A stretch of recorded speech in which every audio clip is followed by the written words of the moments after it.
CA ఎలా అనిపించింది? Join అయిన తర్వాత చేయగలనిపించిందా లేకపోతే? సీఏ అంటే ఫస్ట్ రకరకాలుగా అనిపించింది నాకు రాగానే. నేను అప్పటి వరకు నాకు అన్నీ తెలిసి అకౌంట్స్లో అనుకున్నా. ఇక్కడికి వచ్చిన తర్వాత తెలిసి నాకు ఏం తెలియదు అన్నట్టు. సీఏ అవ్వాలి అంటే, కంప్లీట్ చేయాలంటే టాలెంటా హార్డ్ వర్క్? టాలెంట్ అన్నది జస్ట్ 1% మాత్రమే. హార్డ్ వర్క్ ఎప్పుడు చేస్తావు? నీకు తెలియని పని చేసినప్పుడు. గవర్నమెంట్ స్కూల్ నుంచి పేరెంట్స్ లేకుండా కూల్ పని చేసుకుని పొలం పని చేసుకుని లిటరల్గా కూల్ పనే. సిమ్లు అమ్మడం మొదలు పెట్టారు. Present package 26 lakhs. సీజన్ అయిపోయింది కదా, దానికన్నా ముందు మీ స్కూల్ 1 to 10th ఎలా జరిగింది? ఫ్యామిలీ కండిషన్ ఏంటి? స్కూల్ లైఫ్ అయితే పెద్దగా లేదు నాకు, ఎందుకంటే ఫార్మింగ్ ఇవే అంటే అప్పుడున్న సిచ్యువేషన్స్ అలాంటివి. నాకు అరౌండ్ 8 years ఉన్నప్పుడు మా ఫాదర్ చనిపోయారు. నాకు ఒక 12-13 years ఉన్నప్పుడు మా మదర్ చనిపోయారు హెల్త్ ఇష్యూ వల్ల. సో మా మదర్ కూడా చనిపోయినప్పుడు బ్లాంక్ మైండ్ అయితే ఇంకేం లేదు. సీఏలో నువ్వు చేసిన మిస్టేక్స్ అంటే ఇది చేయకుండా ఉంటే బాగుండేదేమో. ప్రిపరేషన్ లైన్లో వచ్చి ఇప్పుడు మనం ఒక 5-6 మంది ప్రిపేర్ అవుతున్నాం. ఒక్కొక్క డిఫరెంట్ కైండ్ ఆఫ్ బుక్స్ చదువుతూ ఉంటారు. చదివినప్పుడు వాడు ఎవడో వచ్చి ఇంకోటి ఇది బాగుంది ఉంటాడు, ఇది వచ్చి ఇది బాగుంది ఉంటాడు. చెప్పినవి అన్నీ తీసుకుని చదివితే పోతాం మనం.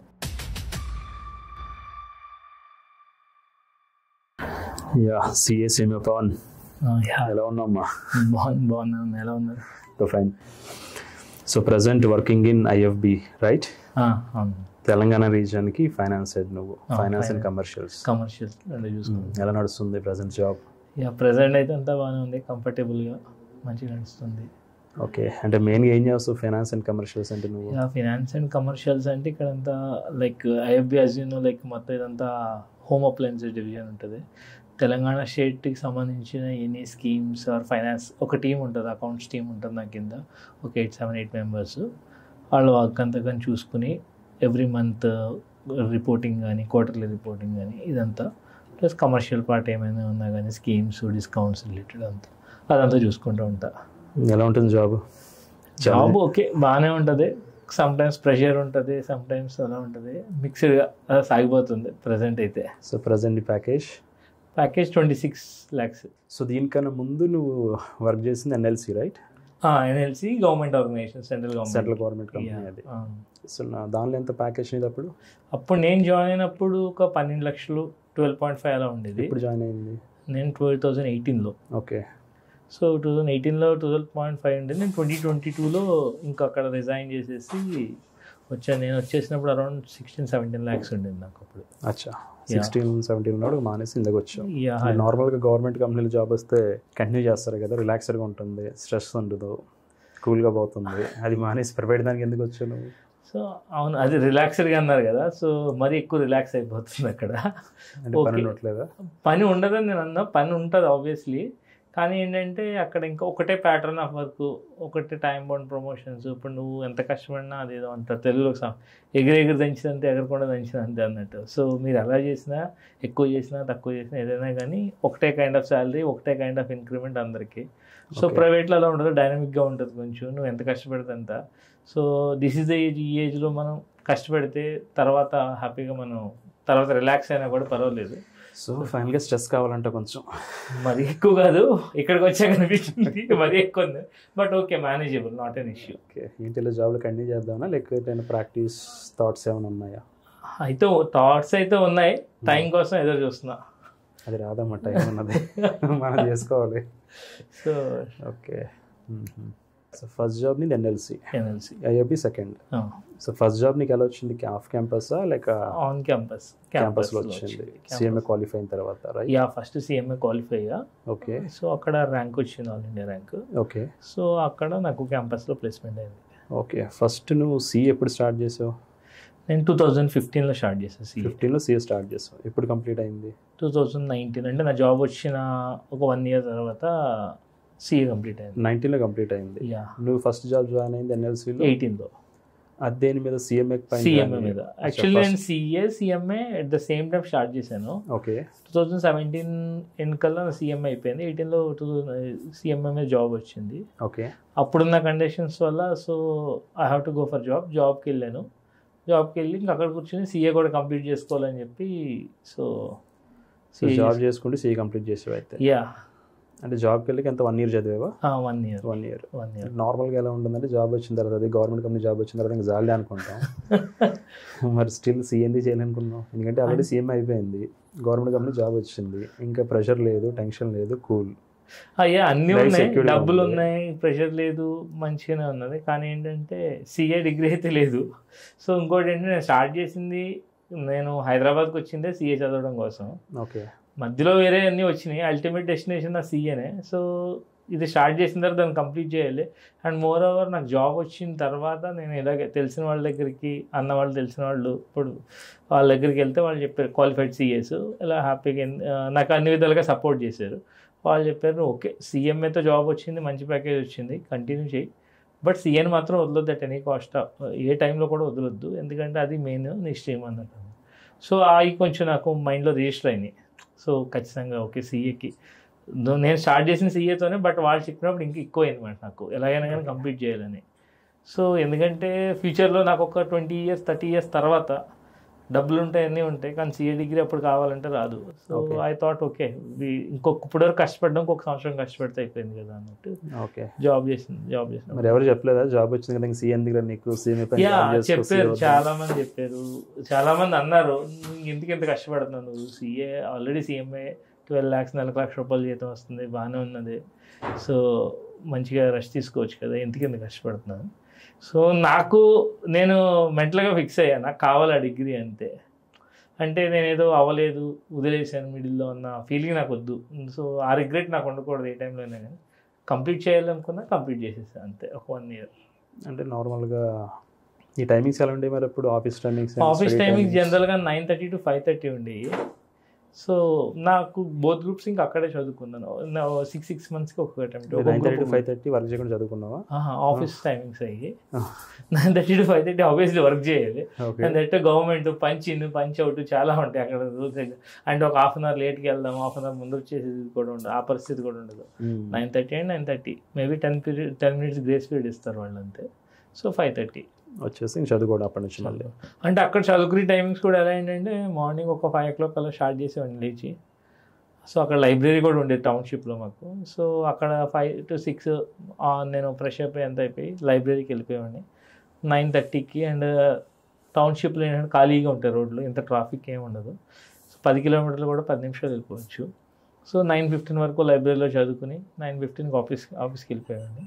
అగైన్ 5:30కి వచ్చేసి 6 కల్లా మరి సేమ్ లైబ్రరీకి వచ్చి 9:30 10 వరకు అక్కడ క్లోజ్ అయ్యే వరకు అక్కడ ఉండి రూమ్కి వెళ్ళి తినేసి మళ్ళీ రాత్రి 2 hours చదువుకోండి. ఓకే, ఇలా ఒక 1 year. 19లో అయిపోయింది సిఏ, 18లో జాబ్ వచ్చింది, 17 December సిఎంఏ కంప్లీట్ అయింది. సిఏకి ఎందుకు రావాలనిపించింది నీకు?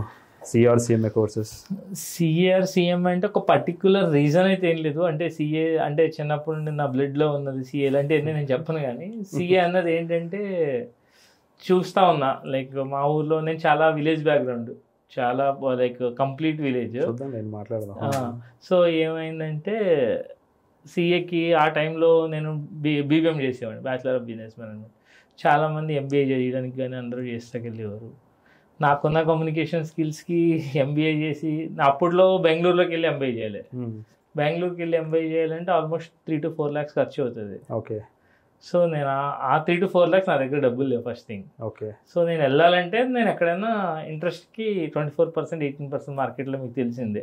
సో ఆ అమౌంట్ తెచ్చుకుని నేను వెళ్ళాలి. నా ఎంబీఏ అవ్వడానికి తెచ్చుకున్న తర్వాత ఎంబీఏ చేయడానికి ఒక 2 years టైం పడుతుంది. సో అప్పుడులో నాకున్న కమ్యూనికేషన్ స్కిల్స్ నాకు 15,000 కన్నా ఎక్కువ జాబ్ రాదు. సో నా జీవితంలో వడ్డీ డబ్బులు కట్టడానికి అవుతుంది, కథకు మించి ఏమి ఉండదు. సరే సిఏ అయితే ట్రై చేద్దాం, అయితే అవుతుంది, లేకపోతే ఏదో ఆల్టర్నేటివ్ ఊర్లో ఉంటుంది, ఏదో చూసుకుందాం అన్న. సిఏ అయితే అప్పుడు ఎంత 15,000 ఎంతో రిజిస్ట్రేషన్ ఫీజు నేను ఉన్నప్పుడు ఐపీసీసీకి. ఓకే. సో ఇంకా తర్వాత వాళ్ళే ఇంటి బుక్స్ పంపిస్తారు, మనం కోచింగ్ ఏమన్నా దగ్గరగా కోచింగ్ ఉంటే కోచింగ్ తీసుకోవచ్చు. అప్పుడు ఇంకా పెద్ద కాస్ట్లీ కూడా అయ్యే కాదు. ప్లస్ ఐపీసీసీ అయితే ఖచ్చితంగా ఏదో ఒకటి అయితే ఉంటుందన్న గ్యారంటీ అయితే ఉంది. సో ఆ బేసిస్ ప్రకారం సీఏకి వచ్చావు. మరి సీఎం ఎందుకు జాయిన్ అయ్యావు? దాంతో సీఎంఏ ఎందుకు జాయిన్ అయ్యంటే అదే ఒక డౌట్ వచ్చింది మళ్ళీ ఇక్కడికి వచ్చాక. సీఏ అవ్వకపోతే పరిస్థితి ఏంటి? సర్లే అట్లీస్ట్ సీఎంఏ ట్రై చేద్దాం, అది కూడా రాద్దాం, పెద్ద కష్టపడాల్సిన అవసరం లేదు. సీఏ చదివితే సీఎంఏ కూడా అయిపోతుంది ఈజీగానే. సో సీఎంఏ కష్టపడాల్సిన అవసరం లేదా? ఆర్ సిఏ చదివితే సీఎంఏ కష్టపడాల్సిన అవసరం లేదు. అంటే ఒకటి చదివితే 2 సేమ్ సిలబస్, మేబీ కొన్ని సబ్జెక్ట్స్ 1 or 2 సబ్జెక్ట్ డిఫరెన్స్ ఉంటాయి. ఓకే. సో ఆ థాట్ లో సీఎంఏ కూడా ఓకే రిజిస్టర్ అయ్యా. ఓకే. సో 2 అయిపోయినాయి. 2 అయిపోయినాయి. ప్లస్ సిఎంఏలో ఓన్లీ ర్యాంక్స్ వచ్చినాయి. ఫైనల్ వచ్చింది. ఇంటర్ లేదు, ఫైనల్ ర్యాంక్ వచ్చింది. Okay okay. డన్. మ్యారేజ్ అయిందా? చేసుకున్నావా? మేడం ఏం చేస్తారు మరి? తను క్వాలిఫైడ్ సిఎంఏ, కేపీఎంజీలో వర్క్ చేస్తుంది. కేపీఎంజీలో. ఓకే, ఇద్దరు క్వాలిఫైడ్స్. యా, సిఏ జర్నీ కన్నా ముందు నీ స్కూల్ జర్నీ చెప్పమ్మా. సిఏ జర్నీ అయిపోయింది కదా, దానికన్నా ముందు నీ స్కూల్ 1 to 10th ఎలా జరిగింది, ఫ్యామిలీ కండిషన్ ఏంటి, సో ఇవన్నీ ఒకసారి కొంచెం. యా, 1 to 10th అయితే స్కూల్ లైఫ్ అయితే పెద్దగా లేదు నాకు, ఎందుకంటే ఫార్మింగ్ ఇవే అంటే అప్పుడున్న సిచ్యువేషన్స్ అలాంటివి. నాకు అరౌండ్ 8 years ఉన్నప్పుడు మా ఫాదర్ చనిపోయారు. సో మా ఫాదర్ చనిపోయిన తర్వాత అప్పటికే మా ఇంట్లో లైక్ ఫైనాన్షియల్లీ అంటే ఏంటంటే మేము ఇప్పుడున్న ఊళ్ళో కూడా లేమన్నమాట. అప్పుడు ఒక రోడ్ సైడ్ పొలాల్లో ఉండేవాళ్ళం, రోడ్ సైడ్. లిటరల్ అక్కడ పవర్ కూడా లేదు, పవర్ కూడా ఉండేది కాదు. ఏంటంటే దీపం చెప్తూ ఉంటారు కదా, దీపాల కింద చదువుకున్నా. సో నేను చదువుకోలేదు దీపాల కింద, అంటే చదువు తప్ప మనకు అన్నీ ఉండి ఆ టైంలో. సో 8 years అప్పుడు ఫాదర్ చనిపోయారు. సో అప్పటి నుండి కొంచెం చనిపోయడానికి కూడా ఫైనాన్షియల్ బాగాలేదు. ఆ రోజుల్లోనే ఒక 40,000 50,000 అప్పు ఉన్నది మా ఫాదర్ చనిపోయినప్పటికీ. ఆయన చనిపోయిన రోజుకి ₹1 కూడా ఇంట్లో లేదు. సో ఆ రోజు ఇష్యూస్, ఆ రోజు కానీ ఏం చేయాలన్నా లైక్ రిచువల్స్ చేయాలన్నా కానీ వేరే వాళ్ళ మీద డిపెండ్ అయ్యి వేరే వాళ్ళ దగ్గర తీసుకుని, వేరే వాళ్ళ దగ్గర లైక్ సాయంలాగా తీసుకుని చేయాల్సిన సిచ్యువేషన్ వచ్చింది. సో తర్వాత అప్పటికి మా మదర్ నేను, అప్పటికి నాకు ఎంత 8 years కాబట్టి చాలా చిన్నవాడినే. సో అప్పటి నుండి మా ఇంట్లో పొలాలు అవి చేయడం వల్ల నేను కూడా పొలంలోకి వెళ్ళడం కానీ కొంచెం యాక్టివ్గా ఉండేవాడిని. సో అప్పుడు చాలామంది రిలేటివ్స్ అన్నారు, మేము 2 brothers అన్నమాట యాక్చువల్లీ. సో పెద్ద అబ్బాయి ఎలాగో వాడిని చదివించు, సో ఈయన్ని ఎలాగైనా మానిపించేయి, ఏముంది వీడు కొంచెం యాక్టివ్గానే ఉన్నాడు కదా. సో అంటే మా మదర్ అన్నారు, లేదు నేను బ్రతుకున్న కాలం నాకు ఓపిక ఉన్నంతసేపు నేను చదివిస్తా, తర్వాత చదువుకుంటాడా లేదన్నది వాడిష్టం అన్నట్టు మా అమ్మ అని ఉండాలి. సో అలా ఆ 8 years తర్వాత స్టార్ట్ అయింది. ఇంకా నేను స్కూల్కి అయితే రెగ్యులర్గా వెళ్ళేవాడిని. బట్ ఏంటంటే నాకు ఎంతసేపు అప్పట్లోనే నేను చూశాను కదా, డబ్బులు లేవు, సిచ్యువేషన్ ఏంటన్నా నాకు తెలుసు. సో డబ్బులు వస్తే ఇంకా ఏదో పని చేయాలి, డబ్బులు సంపాదించాలి అన్న ఒక థాట్ అన్నది నా మైండ్లో రిజిస్టర్ అయిపోయింది అనమాట. పని చేయాలి. సో అన్ని పొలం పనులు కానీ, ట్రాక్టర్ నేర్చుకోవడం కానీ, నేను 10 years ఉన్నప్పుడు ట్రాక్టర్ నేర్చుకోవడం స్టార్ట్ చేశాను. సో అన్ని పొలంలో ఈ పని ఆ పని లేదు, అన్ని పనులకి వెళ్ళేవాడిని. దసరా హాలిడేస్ అని, సండే అని, సాటర్డేస్ ఊరికి holiday, school leave, government school ఎవరు అడిగేవారు కదా వాళ్ళు కూడా. సాటర్డేలు హాలిడే పెట్టేసి పనికి వెళ్ళడం. నేను స్టార్టింగ్ ఫస్ట్ నాకు వచ్చిన వేజెస్, డైలీ వేజెస్ వచ్చి ₹7 పర్ డే. సో ₹7 అది పత్తి గింజలు సీడ్స్ ఇది చేయడానికి, పత్తి గింజలు పెట్టడానికి వెళ్ళా. నా 8-9 years అనుకుంటా. నా ఏజ్ చూసి అయినా, బాబు నీకు వద్దులే, నువ్వు నాకు పని చేయమంటే ఆయన రిక్వెస్ట్ చేస్తే పక్కన ఉన్న కూడా ఏం కాదులే చేపిస్తామేమని చెప్పి అలా ఫస్ట్ స్టార్ట్ చేసి పత్తి గింజలు పెట్టడం కానీ, ప్రతిదీ వరి పొలంలో కానీ, శనగ పొలంలో కానీ, ఏదైనా కానీ. అలా ఒక 10 years తర్వాత ట్రాక్టర్ అనుకున్నా, ఓకే ట్రాక్టర్ కూడా నేర్చుకుందాం మనం. అంటే ఎలా ఉండేదండి నా థాట్, ఓకే ఏం లేకపోయినా లైఫ్లో డ్రైవర్ పనులను చేసుకుని బతికేచ్చు మనం, ఇబ్బంది ఏం లేదు. సో ఫస్ట్ అన్ని పనులు నా చేతిలో ఉండాలన్న ఒక థాట్ వచ్చింది నాకు, ఎందుకంటే బ్రతకడం కోసం ఏదో ఒకటి కావాలి. సో అలా స్టార్ట్ అయిన జర్నీ. నేను ఇంకా ఒక 3-4 years స్లోగా మా అమ్మ ఉన్నప్పుడు అన్నీ ఏమైతే డెట్స్ ఉన్నాయన్నీ కూడా రీపే చేసిన తర్వాత అరౌండ్ 2007 అనుకుంటా. ఆ టైంలో నాకు ఒక 12-13 years ఉన్నప్పుడు మా మదర్ చనిపోయారు హెల్త్ ఇష్యూ వల్ల. సో మా మదర్ కూడా చనిపోయినప్పుడు బ్లాంక్ మైండ్ అయితే ఇంకేం లేదు. సో మా రిలేటివ్స్, ఫాదర్ సైడ్ రిలేటివ్స్ ఎవరైతే వచ్చారు చూశారు, సో వెళ్ళిపోయారు. వాళ్ళు కూడా ఇంకేం పట్టించుకోవాలన్నట్టు ఏం లేదు. సో అమ్మమ్మ తాతయ్య ఉన్నారు, ఎందుకంటే మా పక్కనే ఉండేవారు అమ్మమ్మ తాతయ్య. సో అమ్మమ్మ తాతయ్య వాళ్ళు ఏం పెద్ద ఫినాన్షియల్లీ స్ట్రాంగ్ ఏం కాదు, బట్ వాళ్ళు తినడానికి ఫుడ్ షెల్టర్ అయితే ఇవ్వడానికి రెడీగా అంత ఆ పొజిషన్లో ఉన్నారు. మళ్ళీ స్కూల్ ఫీజులు కట్టే అంత సిచ్యువేషన్ కూడా లేదు వాళ్ళది. సో అదే గవర్నమెంట్ స్కూల్, చదువు మీద పెద్ద ఇంట్రెస్ట్ ఏమి ఉండేది కాదు. సో వాళ్ళతో పాటే మళ్ళీ అయ్యే పొలం పనులు చేసుకుంటూ ఉన్నాను. ఎంతసేపు ఏంటంటే ఇంటికాడ మన పొలం, మన ఇంటి దగ్గర ఉన్న బర్రెలు అవి చూసుకోవాలి, అంటే లైఫ్ అంతా అదే ఉండేది అన్నమాట. ఇంకా అంటే చదువుకోవాలి, మార్క్స్ తెచ్చుకోవాలి. కానీ మా అమ్మకు చాలా ఆశ, నేను అంటే 2 కొడుకులు ఎవరైనా ఒకళ్ళైనా బాగా చదువుకుంటే బాగుంటుంది తన కోరిక మాట. తనకు చదువు అంటే ఇష్టం, కానీ మేము ఎప్పుడు ఏం చదివేవాళ్ళం కాదు పెద్దగా. అంటే మేము ఉన్న ఎన్విరాన్మెంట్ అలాంటిది. యాక్చువల్లీ మా చుట్టూ ఉన్న వాళ్ళు ఏమన్నా 5-6 ఇళ్ళు ఉన్నాయి, చదువుకునే వాళ్ళు ఎవరు లేరు. అందరూ ఈ ఊర్లో పొలాలు చేసుకుని పనులు చేసుకునే వాళ్ళే. ప్లస్ చదువుకోవాలనుకుంటే కరెంట్లు లేకపోతే అవేర్నెస్కి అయితే ఏం లేదు మా దగ్గర. సో మా చుట్టూ ఉన్నాయి అయ్యే మా లైఫ్ కింద మేము చూసుకుంటూ ఉండేవాళ్ళం. సో మా మమ్మీ చనిపోయిన తర్వాత సో వీ డిసైడెడ్ ఇంకా అప్పటి నుండి అక్కడ ఊర్లో ఇప్పుడున్న ఏదైతే ప్రజెంట్ ఉందో సో అరౌండ్ 2008లో 2009లో అక్కడికి వచ్చాం 10th క్లాస్కి ముందర. సో ఇక్కడికి వచ్చిన తర్వాత ఏంటంటే ఊర్లో పిల్లలు వాళ్ళు వీళ్ళు అందరూ స్కూల్కి వెళ్ళడం చదువుకోవడం ఇదంతా ఉండేది. సో వాళ్ళని చూసి మెల్లగా మనం కూడా అప్పుడు కూడా పెద్ద ఇంట్రెస్ట్ లేదు. 10th క్లాస్ ఎంత అనేది అరౌండ్ 39% వచ్చింది 10th. అంటే నాకు అసలు చదువుకోవాలని ఇంట్రెస్ట్. అది కూడా ఏంటంటే నేను చదివి పాస్ అయినా నేను ఇప్పుడు కూడా చెప్తున్నాను ఏదో అది లక్లో అయిపోయింది. అప్పుడున్న మేమున్న సిచ్యువేషన్లో ఏంటంటే అప్పుడు ఇంకో చిలిపి పని కూడా చేసాం. 10th క్లాస్లో ఉన్నప్పుడు ఇలాగ ఒక ఫ్రెండ్ సరదాగా వాడన్నాడు అరౌండ్ నవంబర్ డిసెంబర్ టైంలో అన్నాడు, ఎవరో క్వశ్చన్ పేపర్ లీక్ చేస్తారంటారా, డబ్బులు ఇవ్వాలి, 18,000 డబ్బులు ఆ రోజుల్లో 2009లో 18,000 అడుగుతున్నాడు. సో మనం అందరం పూల్ చేసుకున్న అమౌంట్ ఇద్దాం, క్వశ్చన్ పేపర్ జిరాక్స్ చేసుకుని అది ఎడిట్ చేసుకుందాం అన్నట్టు థాట్లో అందరం పిల్ల అసలు ఉంటాయి కదా. సో అన్నట్టు సరే నా దగ్గర అన్నీ లేవు, అప్పుడు పనులకి వెళ్ళిన డబ్బులు ఏమి ఉంటే నా దగ్గర ఒక 1,000 రూపీస్ ఎంతో ఉన్నాయిరా అని చెప్పి అది ఇచ్చా. సర్లే నీ దగ్గర డబ్బులు ఉండవు కదా అని చెప్పి అందరం కలిపి 18,000 పూజ చేసి డబ్బులు ఇచ్చాం. మంచి బిందాస్గా ఏముంది క్వశ్చన్ పేపర్లు వస్తాయి రాసేయచ్చు, 90% వస్తుంది, స్కూల్ టాపర్లు అయిపోతాయేమో అని పగటి కథలు కానివాళ్ళు రోడ్లో నడుచుకుంటా. సో అలా 2 months అయిపోయింది. మా అమ్మమ్మ కూడా చదవా ఇది అంటే లేదు నేనేం చదువు నీకెందుకు, నేను 90% వేస్తాను ఉంటాయి కదా మనం మాట్లాడి కాన్ఫిడెన్స్ ఓవర్ కాన్ఫిడెన్స్ మాట్లాడు. సో అలా ఉండేది. ఎగ్జామ్ ముందరకు వచ్చింది, ఆడు క్వశ్చన్ పేపర్లో రేపు పొద్దున్న ఇస్తానన్నాడు. రేపు పొద్దున్న ఎగ్జామ్ అయితే సరే మార్నింగ్ ఎగ్జామ్కి వెళ్ళిన తర్వాత అక్కడికి వెళ్ళి చూస్తే మార్నింగ్ 5 o'clock లేచి వెళ్ళిపోయాం. క్వశ్చన్ పేపర్లు ఇస్తారు కదా అని చెప్పి ఎగ్జామ్ 9:30 10 o'clock ఉంటే క్వశ్చన్ పేపర్ లేదు, హ్యాండ్ ఇచ్చాడు. మేము చదవలేదు. లిటరల్గా ఏంటంటే నాకు అసలు కన్నడ సబ్జెక్ట్ తప్ప నాకు అసలు 10th క్లాస్లో ఏ సబ్జెక్టులో ఏ చాప్టర్లో ఉంటే ఏముంటాయి అన్నది ఏం తెలియదు. ఓన్లీ థింగ్ అదృష్టం ఏంటంటే అప్పుడున్న టైంలో అదే మా last batch 60 marks MCQs 40 marks రిటర్న్లో ఉండి. సో ఆ MCQs ఉండడం వల్ల ఇంకేమైనా కాయిన్ ఎగరేయడం లేకపోతే ఆన్ చూడడం ఈయన చూడడం టిక్లు పెట్టుకోవడం. సో ప్లస్ నెగిటివ్ మార్క్స్ ఇక్కడ CAలో ఉన్న నెగిటివ్ మార్క్స్ కూడా ఏముండవు. సో అలా లక్లో పాస్ అయిపోయిన ఎగ్జామే 10th class exam. 10th class pass అయ్యాను కాబట్టి ఈరోజు ఇక్కడ ఉన్నా. మేబీ పాస్ అవ్వకపోయి మళ్ళీ చదివే ఆలోచన కూడా ఉందో లేదో కూడా తెలియదు అప్పుడున్న సిచ్యువేషన్లో. సో పెద్ద మనకి అంటే చదువుకోవాలి ఎదగాలి అంటే తెలియదు, ఎందుకంటే మనం ఆ ఎన్విరాన్మెంట్లో లేము. సో అది అయిపోయింది. 10th క్లాస్ అయిపోయింది. 10th క్లాస్లో కూడా ఏంటంటే మా ఫ్రెండ్ ఒకడు నాతో పాటు ఒక అబ్బాయి ఉండేవాడు, మా ఊరు అబ్బాయి. వాడు 2 months ముందు చదువుకుందాం రారంటే నీకు ఎందుకురా, నేను ఎలాగో 90% వస్తాను, నీతో నేను చదవనని ఇవ్వండి. వాడు పాపం చదువుకున్నాడు, 1st class వచ్చాడు. మనమేమో బోర్డర్లో పాస్ అయ్యాము.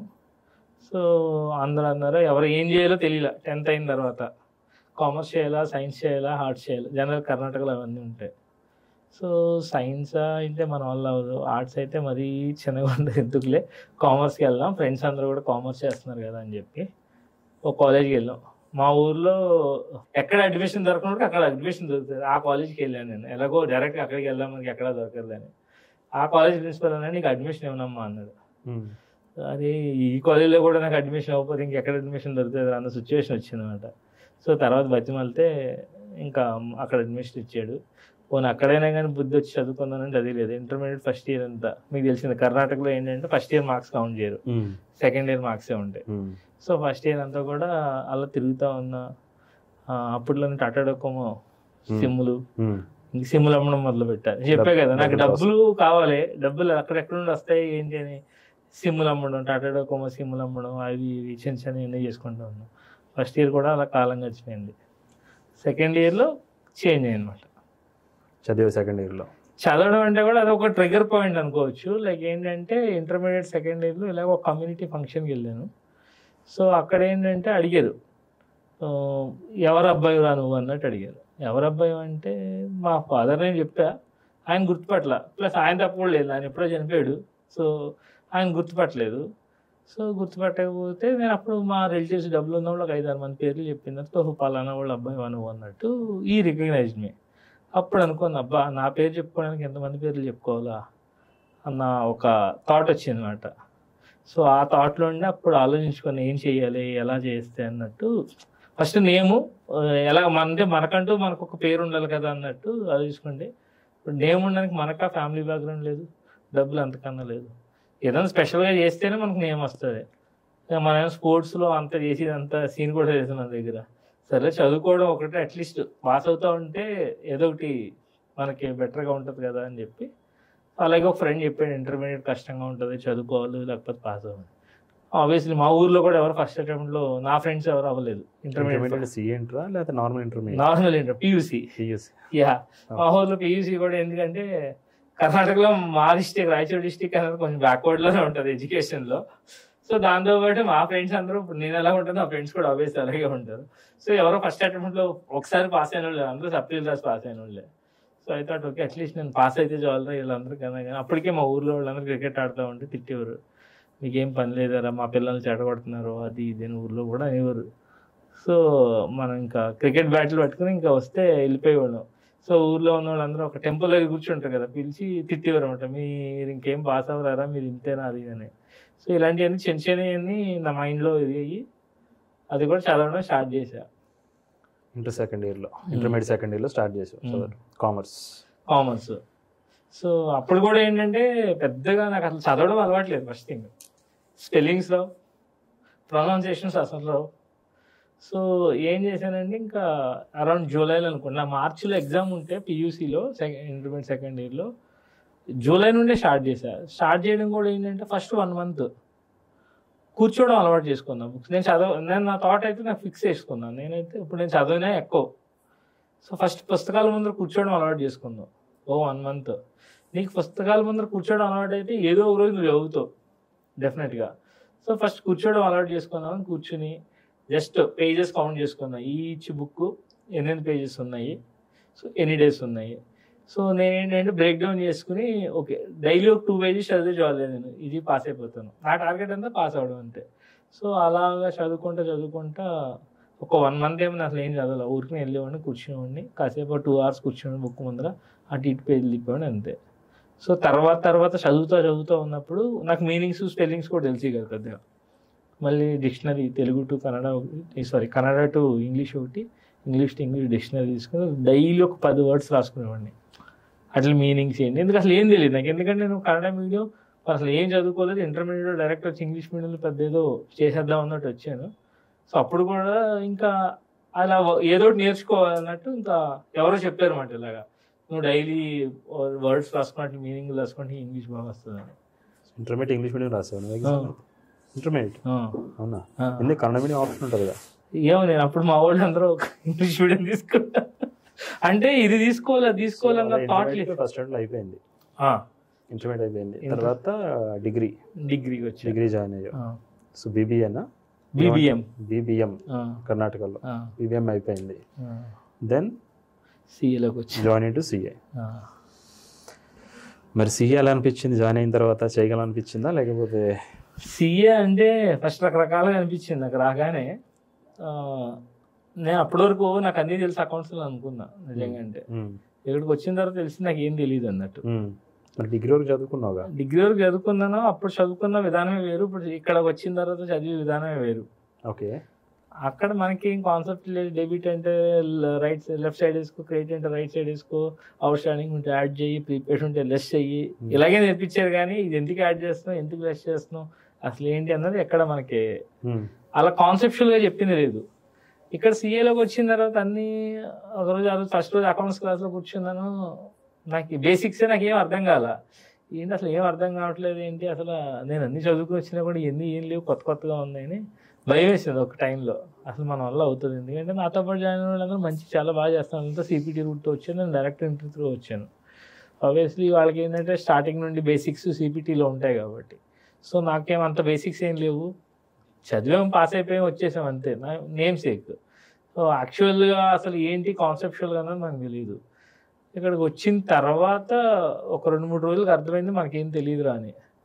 సో అప్పుడు మళ్ళీ వెళ్ళి నేను ఎక్కడైతే తీసుకుంటున్నానో అదే, సో వాళ్ళతో మాట్లాడి, ఆ సార్తో మాట్లాడి, సార్ ఇది నాకేం తెలియట్లేదు, ఆ సార్ కూడా మా ఊరైనే, సో నాకేం తెలియట్లేదు, నాకేం అర్థం కావట్లేదు అంటే స్పెషల్ క్లాసులు డైలీ మార్నింగ్ ఒక 7 to 8 ఒక 2 hours ఒక 1 week క్లాసులు తీసుకుని బేసిక్స్ కాన్సెప్ట్స్ అన్ని నేర్చుకున్న తర్వాత అర్థమైంది. సో 1 week 10 days అంటే ప్రాబ్లం అక్కడ నీకు బేసిక్స్ రాకపోవడం. యా, బేసిక్స్ లేకుండా ఏది చేయలేం. ఇప్పుడంటే నీకు ఈ సిపిటిఆర్ డిగ్రీ 100 మార్కులు 100కు 100 అని అకౌంట్స్లో ఏమైనా నాకు వచ్చినాయి. ఇంటర్మీడియట్లో కూడా నాకు పీయూసీలో కూడా 96, 97 మార్క్స్ వచ్చినాయి అకౌంట్స్లో. తర్వాత డిగ్రీలో కూడా చాలా మంచి మార్కులే వచ్చినాయి. అకౌంట్స్ అంటే నేను అనుకున్నాను నాకు అకౌంట్స్ చాలా బాగా వచ్చినాయి. తర్వాత ఇక్కడికి వచ్చిన తర్వాత తెలిసింది ఏంటంటే నేను అకౌంట్స్ కాదు అక్కడ నేర్చుకుని జస్ట్ అలా ఫార్మేట్లు బట్టి కొట్టి ఎగ్జామ్ రాసి వచ్చాను అంతే. సో ఇక్కడికి వచ్చిన తర్వాత నీకు బేసిక్ ఏది ఎలా ఉంటుంది ఏంటి అన్నదే. బేసిక్స్ లేకపోతే ఆబ్వియస్లీ ఇంకేదైనా కానీ బేసిక్స్తోనే మేజర్గా. అంటే ఇప్పుడు సిఏ రావాలనుకుంటే సిఏఆర్ సిఎంఏ కోర్సులు డైరెక్ట్ ఎంట్రీ రూట్ అంటే ఆఫ్టర్ గ్రాడ్యుయేషన్ బెటరా లేకపోతే ఇంటర్మీడియట్ తర్వాత ఫౌండేషన్ రూట్ బెటరా? ఫౌండేషనే బెటర్. ఎందుకని? అది ఇప్పుడు నాకు అనిపించింది నేను 3 years వేస్ట్ చేశాను సిపిటీతో. అంటే అప్పుడు నేనున్న సిచ్యువేషన్ నేను ఎలా ఆలోచించానంటే నాకు చాలామంది సజెస్ట్ చేశారు, అరే నువ్వు ఇంటర్మీడియట్తో వెళ్ళిపో అది ఇది అన్నారు సిఏకి. చాలామంది అంటే నా ఫ్రెండ్స్ వెళ్ళారు. అప్పటికి మనకి క్లారిటీ లేదు. సో నా దృష్టిలో ఎలా ఉండేదంటే సిఏ అంటే చాలా పెద్ద కోర్సు, కష్టమైన కోర్సు, మన వల్ల అవ్వదు అన్న ఒక థాట్లో నేను. మేజర్గా మా సైడ్ అందరూ అలాగే ఉంటారు. కొంతమంది ఇంటర్మీడియట్ త్రూ వెళ్ళారు, పీయూసీ త్రూ వెళ్ళారు. సో వెళ్ళిన తర్వాత నన్ను అడిగితే నేను నా వల్ల అవ్వదురా, నేను ఇప్పుడే ఈత కొట్టడం నేర్చుకున్నా, వెళ్ళి మళ్ళీ నన్ను సముద్రంలో దూకి నేను దాంట్లో మునిగిపోలేను. సో కొంచెం చదవడం ప్రాక్టీస్ చేసుకుని కొన్ని రోజుల తర్వాత నాకు ఒప్పుకుంటే తర్వాత వస్తా, లేకపోతే ఇంకా వేరే ఆప్షన్స్ ఉన్నాయి కదా అన్నట్టు అనుకున్నా అది. సో అప్పుడు అలా డిగ్రీ తర్వాత నేను రావడం జరిగింది. బట్ ఇంటర్మీడియట్ వస్తే బెటర్ అంటావు? ఇంటర్మీడియట్ నుండి వచ్చి డిగ్రీ కావాలనుకుంటే ప్యారల్గా డిగ్రీ చేసుకుంటే ఆబ్వియస్లీ అయిపోయి 3 years టైం వేస్ట్ కదా. ఫౌండేషన్ రాస్తే బేసిక్స్ బాగుంటాయి. ఎందుకంటే అప్పుడే ఫ్రెష్గా ఉంటాం మనం. మన మైండ్లో ఎప్పుడైతే ఏదైనా గార్బేజ్ ఉంటుంది కదా, నువ్వు ఎప్పుడైనా కొత్తది నేర్చుకున్నప్పుడు నీ మైండ్లో ఆల్రెడీ ఇంకోటి నేర్చుకున్నది ఉంటే ఏమవుతుందంటే నువ్వు జస్ట్ కంపేర్ చేయడం స్టార్ట్ చేస్తావు. అది అలా చేసాం కదా, ఇది ఇలా చేసాం కదా అన్నట్టు. అదే నీ మైండ్ అంతా ఫ్రెష్గా ఉండి ఏమీ లేనప్పుడు ఉంటే నువ్వు ఏం నేర్చుకుంటో అది కరెక్ట్గా నేర్చుకుంటావు. సో మన మైండ్లో ఆల్రెడీ చాలా వేరే వేరే విధంగా నేర్చుకుని ఇప్పుడు కొత్తగా వచ్చి కోచింగ్ వచ్చి కొత్తగా నేర్చుకుని అంటే మెజారిటీ డైరెక్ట్ ఎంట్రీస్లో నా బ్యాచ్లో నాతో పాటు వచ్చిన వాళ్ళకి కూడా అవ్వకపోవడం రీజన్ ఇదే. జస్ట్ వాళ్ళు కంపేర్ చేసుకుంటూ ఉండేవారు ఏదైతే ఉందో. నా బ్యాచ్లో నాతో పాటు 5-6 members మేము జాయిన్ అయ్యాం, ఎవరిది సీ అవ్వాల. సో ఓన్లీ రీజన్ ఏంటంటే ఇలా అప్పటికి ఇప్పటికి కంపారిజన్ చేసుకోవడం. అప్పుడు చదివింది ఏదైతే ఉందో అప్పుడు నేను బాగా చదివారన్న ఫీలింగ్ అయిపోయి ఇప్పుడు నేను బాగా చదవలేకపోతున్నాను ఏమన్నా ఒక డిప్రెషన్. అంటే ఇప్పుడు జనరల్గా బాగా సక్సెస్ చూసి ఒకసారి ఫెయిల్ చూస్తాను. అది నువ్వు ఎప్పుడైతే నీకు ఎన్ని మార్కులన్నా రాని. నా ఒపీనియన్ ఏంటంటే సీఏలోకి ఇప్పటి వరకు నువ్వు ఎంత చదివావు అన్నది ఇంపార్టెంట్ కాదు, వచ్చిన తర్వాత ఎలా చదివావు అన్నది ఇంపార్టెంట్. ఓకే, నేను స్కూలింగ్లో టాపర్ని, డిగ్రీలో ర్యాంకర్ని, ఇంటర్లో టాపర్, స్టేట్ ర్యాంకర్ని, ఇవన్నీ అసలు అవ్వడానికి సంబంధమే లేదు. అంటే ఇప్పుడు సిఏ అవ్వాలి అంటే కంప్లీట్ చేయాలంటే టాలెంటా ఆర్ హార్డ్ వర్క్? టాలెంట్ అన్నది జస్ట్ 1% మాత్రమే. హార్డ్ వర్క్ నన్ను అడిగితే హార్డ్ వర్క్ అన్నది నువ్వు హార్డ్ వర్క్ ఎప్పుడైతే ఏ పనైనా కానీ నువ్వు నీకు హార్డ్ వర్క్ ఎప్పుడు చేస్తావు? నీకు తెలియని పని చేసినప్పుడు. నీకు తెలిసిన పని నువ్వు చేస్తే స్మార్ట్ వర్కే అవుతుంది. టాలెంట్ అంటారు, అరే ఇప్పుడు నాకు తెలియదు ఏదైనా మీకు తెలిసిందనుకో, మీరు మాట్లాడుతున్నప్పుడు అరే టాలెంటెడ్ అంటారు. నాకు తెలియని పని నేను చేసినప్పుడు ఏమవుతుంది? నేను కష్టపడాలి, కష్టపడకుండా నాకు తెలియదు ఆ పని. సో నువ్వు ఒక 6 months కష్టపడ్డావు అనుకో, నీకు కూడా తెలిసి ఉంటుంది, ఆటోమేటిక్గా అప్పుడు నువ్వు టాలెంటెడ్ అవుతావు. టాలెంట్ అన్నది దీనికి సపరేట్గా నీకు తెలియని పని లేదా ఎప్పుడైతే చేస్తావో నీకు తెలిసిన పని నువ్వు పర్ఫెక్ట్గా చేసినప్పుడు దాన్ని టాలెంట్ అంటారు. అదే ఇది బాగా చేస్తున్నాడు, ఫాస్ట్గా చేస్తున్నాడని. తెలియని పని ఇప్పుడు నువ్వు నేర్చుకుంటావు. తెలియనప్పుడు ఏదైనా నేర్చుకోవచ్చు, నేర్చుకునే ప్రాసెస్లో కొంచెం కష్టపడతావు. అదే హార్డ్ వర్క్. హార్డ్ వర్క్ చేసుకుంటే ఆటోమేటిక్గా స్మార్ట్ వర్క్ అయిపోద్ది. మరి మీ వాళ్ళు ఇంకా 4-5 అవ్వలేదు అంటారు కదా, ఎందుకని అవ్వలేదు వాళ్ళదే? ఇదే చెప్పాను కదా, కంపారిజన్స్. నేను డిగ్రీలో 3 గంటలే చదివేవాడిని, ఇక్కడ 4 గంటలకు. గంటలతో సంబంధం లేదు, ఎంత ప్రొడక్టివిటీగా చదివామనేది ఇంపార్టెంట్. డిగ్రీలో ఎగ్జామ్ ముందర చదువుకున్నప్పుడు వాళ్ళు ఏంటంటే డిగ్రీలో 1 month ముందర బుక్స్ ఓపెన్ చేసి చదివి నాకు 80% వచ్చింది, నేను ఇప్పుడు అలాగే చదువుతాను, ఇప్పుడు నాకు ఇలాగే రావాలంటే అవని పని. నువ్వేంటంటే ఇట్స్ కంటిన్యూస్ ప్రాసెస్ అన్నది. నువ్వేంటంటే ఎగ్జామ్ ప్రిపరేషన్ కానుండి ఆ ఎగ్జామ్ అయ్యే వరకు నువ్వు ఎంత ప్రొడక్టివిటీగా చదువుతున్నావు అన్నది ఇంపార్టెంట్. నీ ప్రొడక్టివిటీ ఇంపార్టెంట్. ఎన్ని అవర్స్? నేను 18 hours, కొంతమంది ఉన్నారు నా ఫ్రెండ్స్లో 18 hours 20 hours కూర్చొని బుక్స్ మీద కూర్చొని చదువుకుంటామంటే అయినా అవ్వదు. ఎందుకంటే అదే నాకు కూడా విచిత్రంగా అనిపిస్తుంది. బట్ అంత అవసరం లేదు. ప్రొడక్టివ్గా 8 hours చదువుకున్నా కానీ అది కూడా అదే నేను అంటున్నా. ఇన్ ఏ డేలో ప్రొడక్టివ్గా గ్యాప్స్ తీసుకుంటా 1 hour ప్రొడక్టివ్గా చదువుకున్నా కానీ ఒక 15-20 minutes గ్యాప్ తీసుకుని ఇంకొక 1 hour చదువుకున్నా కానీ అలా చదువుకుంటే బాగుంటుంది. అంతేగాని నేను ఇంకా మొదలు పెట్టాను చదువుతాను పొద్దున్న సంగతి, అది నువ్వు ఒక పాయింట్ ఆఫ్ టైం తర్వాత నీ బ్రెయిన్ కూడా యాక్సెప్ట్ చేయదు, నువ్వు ఎంత చదివినా కానీ ఎక్కదు బ్రెయిన్లోకి. సో నువ్వు అలా బ్రేక్స్ తీసుకుంటే చదువుతున్నప్పుడు ఎప్పుడైనా 15-20 minutes every 1 hour or 2 hours break తీసుకుని చదువుతున్నప్పుడే నీకు కొంచెం ప్రొడక్టివ్గా ఉంటుంది, జస్ట్ రిఫ్రెష్ అవుతూ ఉంటుంది. ఓకే. సో సిఏలో నువ్వు చేసిన మిస్టేక్స్ అంటే ఇది చేయకుండా ఉంటే బాగుండేదేమో అని తర్వాత అనిపించుంటుంది కదా ఏదన్నా, అంటే నీ ప్రిపరేషన్లో సిఏ ప్రిపరేషన్లో అంటే నెక్స్ట్ ఎవరికన్నా ఇప్పుడు చదివే వాళ్ళకి అది యూజ్ అవుతుంది కదా, నువ్వు చేసిన మిస్టేక్స్ ఏంటి? నేను చేసిన మిస్టేక్స్ అంటే ఏం లేదు, ఒకటి క్లాసెస్ టైంలో వచ్చి నేను పెద్దగా నోట్స్ సరిగా రాసుకునేవాడిని కాదు. ఓకే. ఏదైనా చెప్పినా కానీ ఏదైనా నాకు యాక్చువల్లీ కొంచెం బద్ధకం ఎక్కువ. సో ఇంకోటి ఏంటంటే నిద్ర ఎక్కువ వస్తుంది క్లాస్లో నాకు. సో నేను సగం క్లాసెస్ అన్ని మిస్ అవ్వడము, లేకపోతే నేను చాలా క్లాసెస్ మిస్ అయ్యా ఐపీసీసీలో ఉన్నప్పుడు కూడా, అదని ఇదని వేరియస్ రీజన్స్. సో క్లాసులు లేట్గా రావడం, సో లేట్గా వచ్చినప్పటికీ హాఫ్ ఆఫ్ ద అయిపోద్ది, ఇంక సగం ఆల్రెడీ అయిపోయింది కదా అని చెప్పి అదొకటి. సో తర్వాత వచ్చి ప్రిపరేషన్ లైన్లో వచ్చి ఇప్పుడు మనం ఒక 5-6 మంది ప్రిపేర్ అవుతున్నప్పుడు ఒక్కొక్క డిఫరెంట్ కైండ్ ఆఫ్ బుక్స్ చదువుతూ ఉంటారు. చదివినప్పుడు వాడు ఎవడో వచ్చి ఇంకోటి ఇది బాగుంది అంటాడు, వీడు వచ్చి ఇది బాగుంది అంటాడు, చెప్పినవి అన్నీ తీసుకుని చదివితే పోతాం మనం. సో నా సజెషన్ ఏంటంటే ప్రిపరేషన్ ముందర ఒక 1 week టైం పెట్టినా పర్వాలా, ఆ 1 week నువ్వేం చదవాలి, నెక్స్ట్ 3 months ఆర్ నెక్స్ట్ నువ్వు పాస్ అయ్యేదాకా ఏం చదవాలన్నది డిసైడ్ చేసుకో, ప్రాపర్ రిసర్చ్ చేసుకో. అది ఇన్స్టిట్యూట్ మెటీరియల్ అవునాయి, లేకపోతే ప్రైవేట్ కోచింగ్ మెటీరియల్ అవునాయి, ఏ మెటీరియల్ అన్నా అవునాయి, నువ్వు డిసైడ్ అయ్యి ఆ మెటీరియల్ తీసుకుని ఆ మెటీరియల్ మాత్రమే నమ్మాలి. ఏ బుక్ అయినా కానీ బుక్లు అయితే ఊరికనే రాయరు, ఏ బుక్ రాసినా కానీ ఖచ్చితంగా పాస్ అయ్యేలాగానే ఉంటాయి కానీ మరి ఫెయిల్ అయిపోయేలాగా ఉండదు. ఈ బుక్ చదివితే పాస్ అవుతాను, ఈ బుక్ చదివితే ఫెయిల్ అవుతాను అన్నది ఏమి ఉండదు. మనం చూస్ చేసుకోవాలి బుక్, ఏ బుక్ బాగుంటుంది ఏంటన్నది.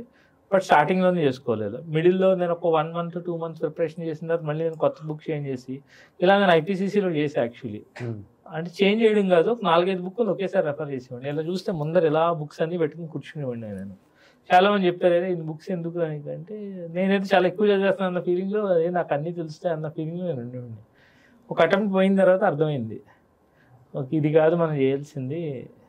సో నేనేం నమ్ముతానంటే పెద్ద బుక్ తీసుకుని ఎక్కువ సార్లు చదవడం కన్నా కానీ చిన్న బుక్ని ఒకసారి బిగ్ బుక్ పెద్ద బుక్ చదవడం కన్నా కానీ చిన్న బుక్ను 4 సార్లు చదవడం బెటర్. ఎందుకంటే ఇప్పుడు నేను అంత ఒక 1000 pages ఉన్న బుక్ తీసుకుని మొత్తం చదువుకున్నా కానీ నాకు మొత్తం బుక్ అంతా గుర్తుండదు, దాంట్లో ఉన్న మెయిన్ పాయింట్సే గుర్తుంటాయి. సో ఆ మెయిన్ పాయింట్స్ కూడా నీకు అన్నీ గుర్తుంటాయంటే ఉండవు. సో అదే చిన్న బుక్ తీసుకున్నావు అనుకో, నువ్వు తీసుకునే కంటెంట్ అన్నా తక్కువ ఉంటుంది, చదివే కంటెంట్ అన్నా తక్కువ ఉంటుంది. సో నువ్వు ఎక్కువ టైమ్స్ ఆఫ్ రివిజన్ చేసినప్పుడు ఆటోమేటిక్గా ఏమవుతుంది, నీకు గుర్తుంటుంది, నీ మైండ్లో గుర్తుంటాయి. సో నీకు ఏదైనా హెల్ప్ అవుతుంది అది.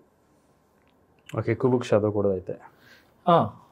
ఓకే, ఏదైనా ఒక బుక్ నమ్మాలి, ఎవరినైనా ఒకరిని నమ్మాలి. ఓకే, చెప్పిన ప్రతి ఒక్క ఈ రోజు నేను చెప్పాను, రేపు మీరు చెప్పారు, ఎల్లుండి ఇంకొకరు చెప్పారు, చెప్పిన బుక్స్ అన్ని తీసుకుని అన్ని ఒక దగ్గర పెట్టుకుని చదువుకుంటా ఉంటే కష్టం. బట్ ఆ స్టేజ్లో చెప్పినప్పుడు ఎన్రో డెఫినెట్గా ఎందుకంటే అదొకసారి ఎక్స్పీరియన్స్ కూడా అవ్వాలి. ఇప్పుడు మనం చెప్పామనుకో ఎలా ఉంటుంది, మీరు పాస్ అయిపోయిన వాళ్ళు ఏమన్నా చెప్తారు అన్నట్టు ఉంటుంది స్టూడెంట్స్ కూడా. ఆ టైంలో నేను కూడా అలాగే అనుకున్నాను, వీళ్ళు అలాగే చెప్తారు ఏమున్నది, వీళ్ళు పాస్ అయిపోయారు. కానీ ఒకసారి ఎక్స్పీరియన్స్ అయిన తర్వాత తెలుసు. ఓకే, నన్ను సీఏ జాయిన్ అవుతా అన్నప్పుడు ఎవరు అన్న వద్దు, నీ అంటే నార్మల్గా సీఏ జాయిన్ అవుతా అన్నప్పుడు వద్దురా నీ వల్ల కాదు, నీకెందుకు, ఫ్యామిలీ సపోర్ట్ లేదు ఇవన్నీ ఏం చెప్పలేదా? సీఏ పర్వాలేదు అలా ఏం లేదు. సీఏ జాయిన్ అవుదాం అనుకున్నప్పుడు ఫస్ట్ మా ఇంట్లో వాళ్ళు అయితే అమ్మమ్మ తాతయ్య వాళ్ళకి ఏం తెలియదు నేను ఏం చదువుతున్నాను ఏంటి అన్నది వాళ్ళకి ఏం తెలియదు. ఓకే. సో ఇంకా ఊర్లో ఆబ్వియస్లీ ఉంటారు కదా ఎవరొకరు దాని గురించి తెలిసిన వాళ్ళు కానీ అది కానీ ఇది కానీ. సో వాళ్ళందరూ ఎందుకురా నీకు సీఏ అవ్వదు పెట్టదు కష్టం కదా సీఏ అని. కొంతమంది నీకెందుకు అమ్మ నాన్న లేనోడికి నీకెందుకు అంత పెద్ద పెద్ద చదువులు, అంత అవసరం లేదు, ఇక్కడ ఏదో పని చేసుకున్నావు లేకపోతే ఇంకోటి చేసుకుంటే మా పిల్లలు చదవట్లేదు కదా నీకెందుకు అంత. ఇక్కడ వాళ్ళ పిల్లలు చదవట్లేదు అన్నదానికి నా దగ్గర ఆన్సర్ లేదు. బట్ నాకు చదవాలనిపించింది. అది కూడా ఏంటంటే సర్లే వెళ్దాం. ఇప్పుడు చాలామంది డిమోటివేట్ చేశారు స్టార్టింగ్లో, ఎందుకు కష్టంగా ఉంటుంది కదా అవ్వదు కదా అని అన్నట్టు. నేను ఒకటే థాట్లో వచ్చా, ఏంటంటే మనకి జీవితంలో ఎప్పుడైనా తెగింపు అన్నది ఒకటి ఉండాలి. సో ఆ డేర్నెస్ అన్నది సార్ వెళ్దాం అయితే అయ్యింది, లేకపోతే మనం చిన్నప్పటి నుండి అన్ని పనులు చేసుకుంటానే వచ్చి ప్రతి పని తెలుసు మనకి. మళ్ళీ ఊరికొచ్చి మళ్ళీ ఏదో పని చేసుకోవచ్చు, లేకపోతే ఇంకోటి ఏదో చేసుకోవచ్చు. సో అదైతే ఇబ్బంది లేదు, బతకడం కోసం అయితే ఇబ్బంది లేదు, అలాగైనా బతికేయచ్చు. వెళ్ళి ట్రై చేద్దామని నేనైతే కొంచెం డేరింగ్ స్టెప్ తీసుకుని వచ్చా. వచ్చిన తర్వాత అదే ఇందాక చెప్పినట్టు కొంచెం స్టార్టింగ్లో భయం వేసింది. బట్ ఏంటంటే నా లెక్క ప్రకారంగా చాలామంది చెప్తారు సీఏ కష్టం అది ఇదని. నా ఒపీనియన్ అంటే కష్టపడలేను ప్రతి ఒక్కరు చెప్పే మాట అదే, కష్టం అని. నువ్వు ఎప్పుడైతే కష్టపడడం స్టార్ట్ చేస్తావో ఏదైనా పని చేయడం, మేబీ ఒక 6 నెలలు లేట్ అవ్వచ్చు నువ్వు చేసే పనిలో కష్టపడితే. నువ్వు సిన్సియర్గా 100% నీ ఎఫర్ట్స్ నువ్వు పెట్టి చేస్తే ఖచ్చితంగా అవుతుంది, అది ఎవరికైనా కానీ. ఇప్పుడు నాలాంటి పూర్ స్టూడెంట్ కానీ లేకపోతే ఇంకా ఎంతకన్నా కానీ ఏమి రానుడైనా కానీ నువ్వు కష్టపడి డెడికేటెడ్గా వర్క్ చేస్తే ఖచ్చితంగా అవుతుంది. సో ఇక్కడికి వచ్చిన తర్వాత మనకి చుట్టూ ఉన్న ఎన్విరాన్మెంట్ కూడా మనకి హెల్ప్ అవుతుంది. నీ చుట్టూ చదువుకునే వాళ్ళు, పాజిటివ్ ఎన్విరాన్మెంట్, మంచిగా మాట్లాడేవాళ్ళు, ఒకరికొకరు డిస్కస్ చేసుకుని మనం పాస్ అవ్వాలన్న ఆ ఎన్విరాన్మెంట్లో ఉంటే నువ్వు ఖచ్చితంగా. చాలామంది ఫెయిల్ అయ్యి ఉంటారు. ఇప్పుడు ఏంటంటే నీ ఫ్రెండ్స్, నువ్వు ఎవరితో ఉంటున్నావో, ఎవరితో రూమ్ షేర్ చేసుకుంటున్నావు, నీ ఫ్రెండ్స్ ఎలా లైక్ వాళ్ళు నెగిటివ్గా ఉన్నారా పాజిటివ్గా ఉన్నారా కూడా ఎఫెక్ట్ అవుతుంది. వాళ్ళు మంచిగా ప్రతిదీ చదువుకోవాలి, పాస్ అవ్వాలన్న తపంతో ఇప్పుడు మనం ఎలా ఉంటామో వాళ్ళు కూడా అలాగే ఉన్నప్పుడు అందరూ పాస్ అవుతారు. ఇప్పుడు ఇందులో ఒకళ్ళిద్దరైనా కానీ వెనక్కి లాగుతూ ఉంటే ఎక్కడో తెలియని మైండ్ అన్నది మనకి, మన సబ్కాన్షియస్ మైండ్లో ఓకే ఈ అటెంప్ట్ అవుతుంది. ఎందుకంటే నాకే ఫస్ట్ అటెంప్ట్లో సీఏ ఫైనల్ అటెంప్ట్లో ఇలాగే ఫ్రెండ్స్ అందరం కలిసి చదువుతూ ఉంటే చెడు సడన్గా ఎలా ఉంటుందంటే సీఏ ప్రిపరేషన్లో స్టార్ట్ చేస్తాం, ఫస్ట్ ప్రిపరేషన్ స్టార్ట్ చేస్తాం, బోత్ గ్రూప్ చదవాలి అది ఇది అని. ఈ మధ్యలో ఎవడో ఒకడు మనతో పాటు చదువుకునేవాడు ఏదే నా వల్ల అవ్వట్లేదురా నేను ఒక గ్రూప్ మానేస్తాను రా అని ఆడు ఒక గ్రూప్కి వస్తాడు. సో ఇంకొక 1 మంత్ అయినప్పటికీ లాస్ట్ 1 మంత్ బిఫోర్ ఎగ్జామ్స్కి వచ్చినప్పటికి ఏంటంటే ఒక్కొక్కడైతే ఎగ్జామ్ అటెంప్టే వదిలేస్తాడు. ఒక్కొక్కడు ఏం చేస్తాడు, 2 గ్రూపులు ప్రిపేర్ అవుతాం. ఇప్పుడు నేను సపోజ్ 2 గ్రూపులు అవుదాం అనుకున్నామండి. సో వీళ్ళ ఎవరైతే నా చుట్టూ ఉన్న ఎన్విరాన్మెంట్ ఏదైతే ఉంటుందో వాళ్ళందరూ ఒకే గ్రూప్ చేసి నాకు కూడా ఎక్కడ తెలియని భయం అయితే ఒకటి ఏర్పడుతుంది. అరే వీళ్ళందరూ ఒక్కోటి రాస్తున్నారు మనం కూడా. ఇప్పుడు ఎందుకంటే అందరం కలిసి చదువుకునే వాళ్ళమే, వాడు 2 రాసేవాడు ఒకటికి వచ్చాడంటే ఇప్పుడు నాకు కూడా ఆ ఇంపాక్ట్ అన్నది పడుతుంది. సో ఇప్పుడు ఏంటంటే నువ్వు ఎప్పుడూ కొంచెం పాజిటివ్ పీపుల్తో నువ్వు ఉన్న ఎన్విరాన్మెంట్ అది మెయిన్. పాస్ అవ్వాలి, పాస్ ఎలాగ అవ్వాలి, ఏంటి ఎలా చదువుకోవాలి అన్న వాళ్ళతో ఉండడం అన్నది మంచిది. సో ఫ్రెండ్స్ ఇంపార్టెంట్, ఫ్రెండ్స్ డెఫినెట్గా. అలానే ఉన్న సర్కిల్ కొంచెం చదువుకునే ఇంట్రెస్ట్ ఉన్న సర్కిల్ అయితే అంటే అలా అని లేదు, నార్మల్ ఫ్రెండ్స్ అందరూ వదిలేయమనుకోండి నేను చెప్పను. బట్ ఆ టైం ఆ పీరియడ్ 3 months ఎవరైతే ఉంటుందో ఎవరితో నువ్వు చదివేవాళ్ళు ఉండాలి, నీతో పాటు కొంచెం ఆ కంపెనీ ఉంటే నీకు ఏమవుతుంది అంటే నీకు ఒక పాజిటివ్ ఇది వస్తుంది, ఎనర్జీ వస్తుంది. సో దానివల్ల కూడా నీకు కొంచెం హెల్ప్ అవుతుంది. ఓకే. ఆర్టికల్షిప్ ఎక్కడిది? ఆర్టికల్షిప్ చెన్నైలో చేసావు. ఎలా ఉండేది అక్కడ మరి ఆర్టికల్షిప్ నేర్చుకున్నది? అంటే చెన్నైలో స్టార్టింగ్ 1 month ఆర్టికల్షిప్ ఇంపార్టెన్స్ ఏంటి అక్కడ? అంటే ఫస్ట్ 1 month చెన్నై వెళ్ళాను. 1 month అయితే ఎప్పుడు పారిపోదాం అన్నట్టు అనిపించింది అక్కడ. ఎందుకో నాకు అంటే యాక్సెప్ట్ చేయలేకపోయా ఫస్ట్. తర్వాత ఏంటంటే ఇప్పుడు ఈరోజు నేను ఇలా ఉండడానికి reason one of the factor Chennai అని నేను చెప్పొచ్చు. ఎందుకంటే అక్కడ ఉన్న ఫ్రెండ్స్ కానీ లేకపోతే అక్కడ తమిళ్ మొత్తం అంతా, మనకి తమిళ్ రాదు, అక్కడ హిందీ మాట్లాడరు, తెలుగు మాట్లాడరు. సో అక్కడ ఏంటంటే ఇంగ్లీష్ నేర్చుకోవడం కానీ అక్కడ ఉన్న ప్రిన్సిపల్స్ కానీ ఇంగ్లీష్, అప్పటి వరకు మనకు పెద్ద ఐపీసీసీలో కూడా కమ్యూనికేషన్ స్కిల్స్ ఏం లేవు. సో నువ్వు ఇంగ్లీష్ నేర్చుకోవాలి, మీరు ఎలా చేయాలి అలా చేయాలని కానీ అన్ని విధాలుగా నేర్పించారు వాళ్ళు. Not only work, personality development కూడా. నువ్వు ఆర్టికల్స్లో ఏంటంటే నువ్వు క్లయింట్ని కలుస్తూ ఉంటావు, క్లయింట్ని మీట్ అవుతూ ఉంటావు.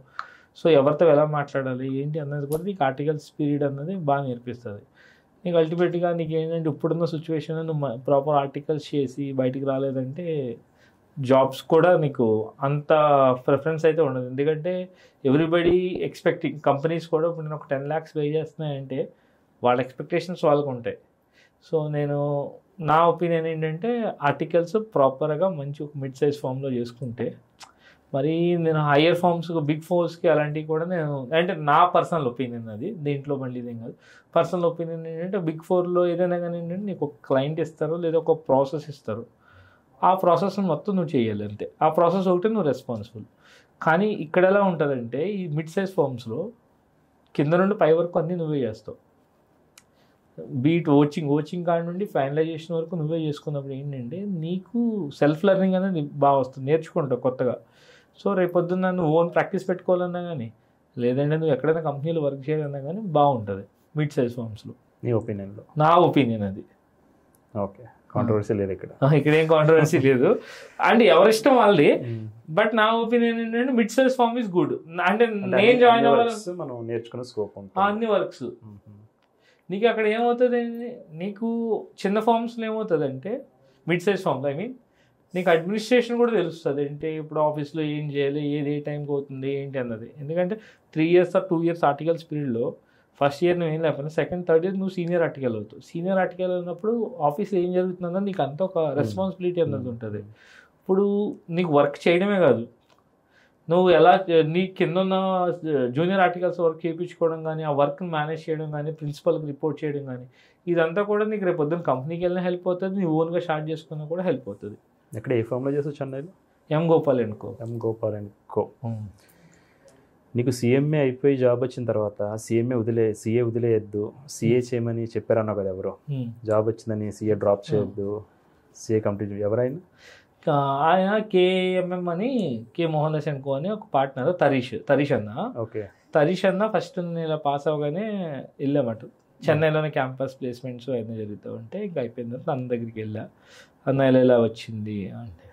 సో అన్న తర్వాత తరీష్ అని అన్నాడు ఓకే హ్యాపీరా, మంచి ప్యాకేజ్. అంటే నాకు అప్పటికి కూడా ఏంటంటే సిఏ అన్న జస్ట్ ఫస్ట్ నేను క్యాంపస్కి వెళ్ళిన కూడా ఓకే వెళ్దాము, జాబ్ కోసం అయితే నేను క్యాంపస్కి వెళ్ళా ఫస్ట్ అయితే వెళ్దాము అనుకున్నా. తర్వాత ఏమైందంటే కంపెనీ నేను షార్ట్ లిస్ట్ అయిన కంపెనీ కూడా గవర్నమెంట్ది. సో అప్లై చేసినప్పుడు నాకు పెద్ద ఇంట్రెస్ట్ సీఏ కంప్లీట్ చేసుకోవాలన్నదే ఉండేది. సో ఎప్పుడైతే షార్ట్ లిస్ట్ అయ్యానో కంపెనీ మంచిది అన్నప్పుడు కొంచెం ఇంట్రెస్ట్ వచ్చింది, దాని మీద చదవడం కానీ అన్నీ చేశా. సో జాబ్ వచ్చిందా దాని అన్నాడు 12 lakhs package is very good package. అప్పుడున్న సిచ్యువేషన్లో సీఏలకు కూడా అంతకన్నా తక్కువ వస్తుంది, కానీ ఎక్కువ అట్లా 8 to 10 lakhs ఉంది. సిఎంఏ మీద అంత వచ్చిందండి, good thing. But only thing ఏంటంటే సీఏని వదలొద్దు, at any point of time వదలొద్దు అని చెప్పాడు ఆయన, తరీష్ అన్న. అక్కడ నుండి మళ్ళీ నేను ఎం గోపాల్ అనుకో కూడా వెళ్ళా, మా అపూర్ సార్ కలిసాను, మాట్లాడాను. అపూర్ సార్ కూడా సేమ్ అదే చెప్పారు, సీఏ వదలొద్దు, డోంట్ లీవ్ సీఏ మ్యాన్ అన్నాడు, ఒకటే మాట. సో ఇంకా నాకు బాగా అప్పటికే సీఏ అన్నది ఇంకా బాగా, ఎందుకంటే నేను స్టార్ట్ చేసిన దాంతోనే. బట్ వీళ్ళు ఎంత స్ట్రాంగ్గా చెప్పినప్పుడు ఆబ్వియస్లీ నేను ఇంకా దాన్ని ఇంకా స్ట్రాంగ్గా తీసుకున్నా.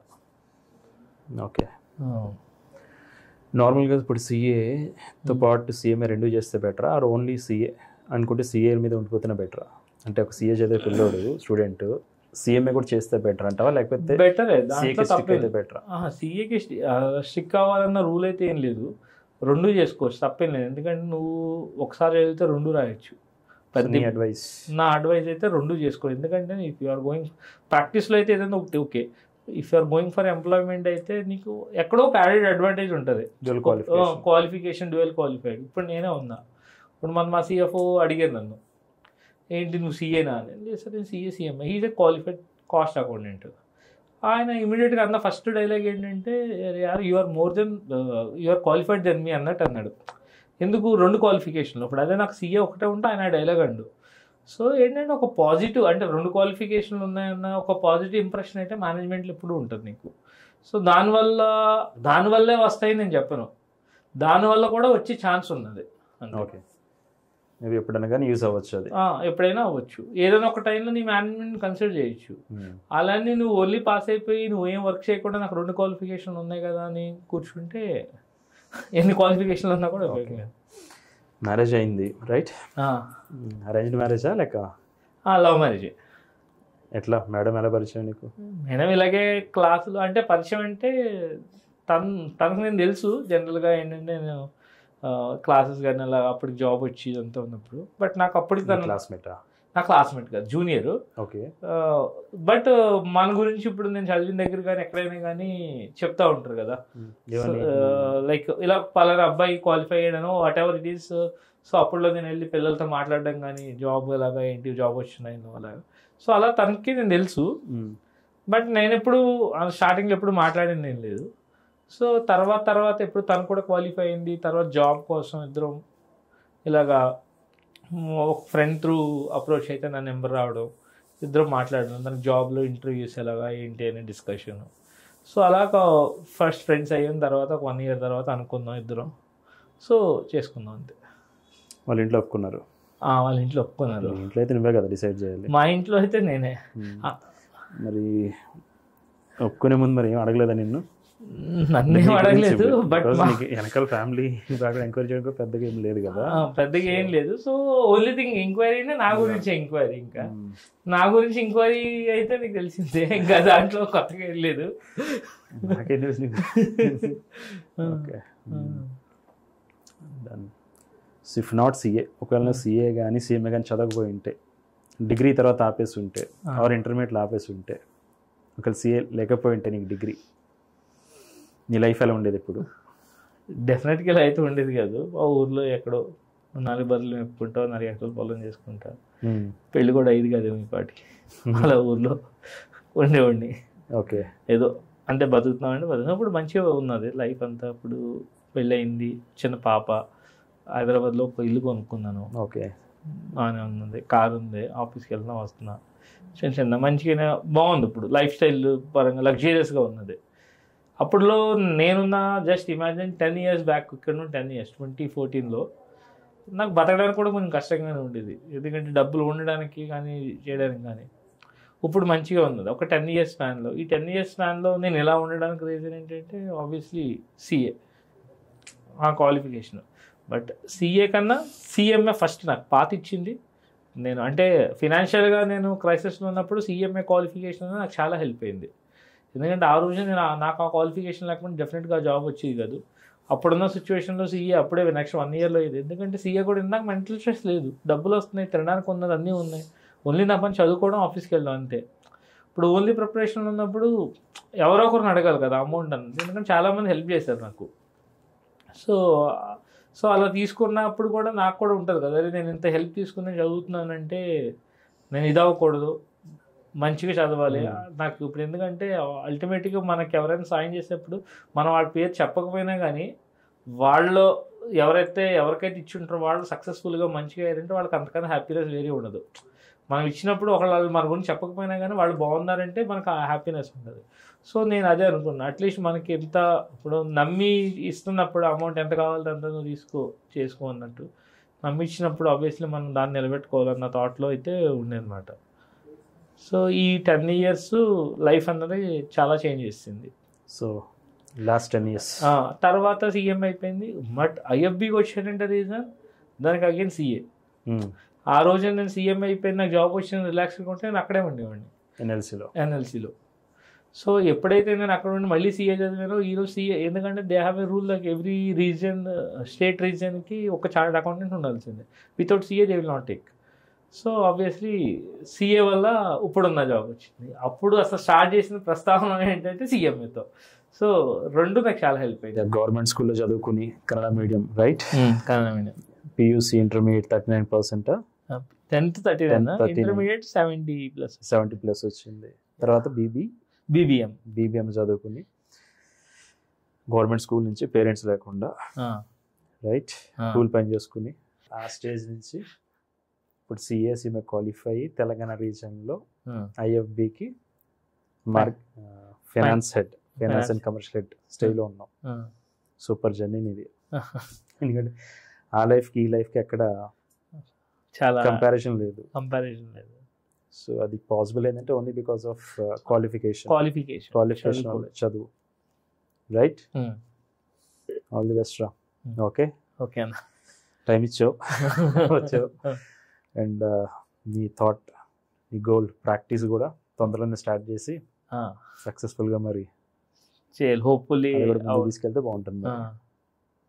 ఓకే అమ్మా, ఆల్ ది బెస్ట్.